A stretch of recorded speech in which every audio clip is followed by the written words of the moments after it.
Hello বন্ধুরা, আমি রিতিকা। আমার আরও একটা নতুন ভিডিওতে তোমাদের সবাইকে স্বাগত। গায়ে হলুদ ও বিয়ের ভিডিও আমি অলরেডি পোস্ট করে দিয়েছি, যারা দেখোনি অবশ্যই দেখে জানিও কেমন লাগলো। আশা করি ভালো লাগবে। আর এটা ছিল বধূবরণের ভিডিও। ঘুম থেকে উঠে রেডি হয়ে সবাই মিলে এগিয়ে যাই নতুন বৌদিকে বাড়িতে নিয়ে আসার জন্য। এখানেও কিন্তু আমরা নেচে নেচে সবাই মিলে নিয়ে আসছিলাম, আর গোটা পাড়ার লোক দাঁড়িয়ে দাঁড়িয়ে দেখছিল নতুন বউকে। ওই দিন আমার শরীরটা ভীষণ খারাপ ছিল, এমনি রাত করে ঘুম, আর তার উপর ভীষণ ঠান্ডা লেগেছিল। তোমাদের একবার ভেবেছিলাম যাবই না, তারপরে ভাবলাম না, যতই শরীর খারাপ হোক না কেন এই দিনগুলো তো আর বারবার ফিরে আসে না, তার জন্য ভাবলাম না যাই। আর আমরা তো আগের দিন রাতেই প্ল্যান করে নিই যে যখন নতুন বউকে আনা হবে তখন আমরা আগের দিনের হলুদ শাড়িগুলোই সবাই মিলে আবারও পরা হবে। আর আমাদের এখানে নতুন কারোর বিয়ে হলে আশেপাশের মন্দিরে প্রণাম করেই তারপরে বরণ করে বাড়িতে প্রবেশ হয়।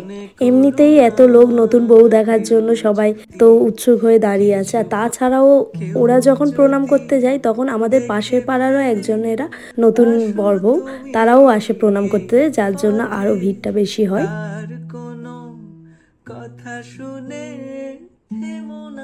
মন্দির থেকে প্রণাম করে চলে এসে এবার পরপর নিয়ম কানুনগুলো সব হচ্ছিল। ফার্স্ট ছিল দুধ উদলানো, যেহেতু ওই ইট দিয়ে ছোট উনুন বানানো হয় না, যার জন্য দুধটা জাল দিতে অনেকটাই টাইম লেগে যায়।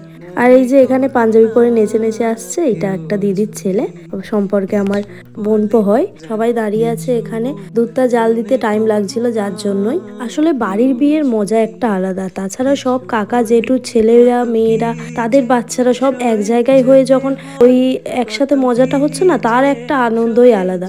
যার জন্য বিয়ে বাড়িটাতে প্রচুর মজা হয়েছে। সম্রাট তো ছিল না, তো আমি একাই জমিয়ে মজা করেছি। মিষ্টি মুখ করানো হচ্ছিল এখানে। তারপরে যেটা হলো, বৌদিকে ডাবর তুলে দেওয়া হলো কাকালে। আর সেই ডাবরটা যতক্ষণ না আমাদের ডিমান্ড অনুযায়ী টাকা দেওয়া হচ্ছে, নামানো হবে না, এরকমই একটা ব্যাপার চলছিল। সবাই জানো, বাঙালি বিয়ের নিয়ম তো সবাই জানো। আর এই ছোট্ট ছোট্ট জিনিসগুলো, এই ডাবর দিয়ে টাকা নেওয়া, তারপরে ঘর ধরা, আরো বেশি না বিয়ে বাড়ির মজাটাকে বাড়িয়ে তোলে। ডাবরটা না বিশাল ভারী ছিল, আর তার মধ্যে ছিল ভর্তি জল। ভার তো রাখতে পারছিল না, আর এদিকে কিন্তু ছাড়াও যাবে না টাকা যতক্ষণ না দেওয়া হবে। তারপর যদিও একটুখানি সময় দিয়ে নামিয়ে নেওয়া হয়েছিল, যেহেতু প্রচন্ড ভারী ছিল। তারপর এইদিকে আবার আমাদের ওদের কাজ শুরু হয়ে যায়। আমাদের এনার্জি কিন্তু সবার ফুল, নাচানাচি আমাদের বন্ধ হচ্ছে না, আর যাই হোক আর নাই হোক। যতক্ষণে এইদিকে বরণ হচ্ছে, বরণ শুরু হয়েছে, একটুখানি দাঁড়িয়ে থেকে যেই শেষ মুভমেন্ট আসবে তার আগেই আমি চলে যাই ঘর ধরার জন্য। যেতে হয় ভালোবাসা হলে যেন কিছু মনে করে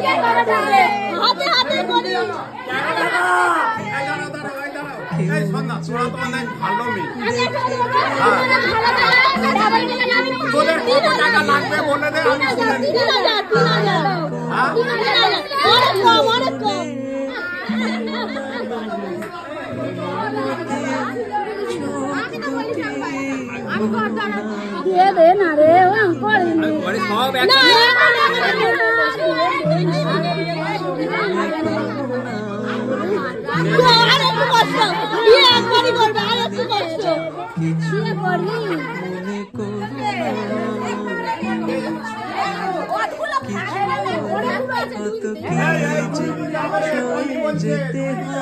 বার্গেনিং করার পরে টাকা পেয়ে যাওয়ার পরে আসলে অনেকক্ষণ ধরে চেঁচামেচি চলছিল, তো খিদে পেয়ে গেছিল খুব। তারপরে খাওয়া দাওয়াটা সেরে ফেলি দুপুরবেলা। তারপরে আবারও আমাদের ওদের কাজ ছিল, কিছু নিয়ম বাকি ছিল, সেইগুলো সেরে ফেলি।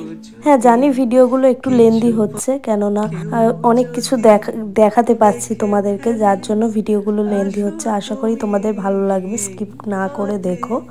তার কোনো কথা শুনে থেমো না গো, কোনো মতে চোখ দুটি ভরো না, অভিমানী আঁখি জলে যেন কিছু।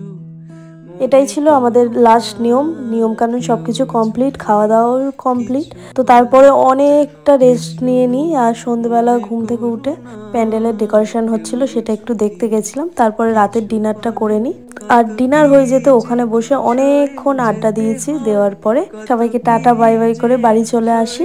তখনও ওরা বৌদিরা দিদিরা সব বসে আড্ডা দিচ্ছিল। আর ভিডিওটা এখানেই শেষ করছি, দেখা হচ্ছে রিসেপশন ব্লগ নিয়ে। ততক্ষণ তোমরা সবাই ভালো থেকো, সুস্থ থেকো, বাই।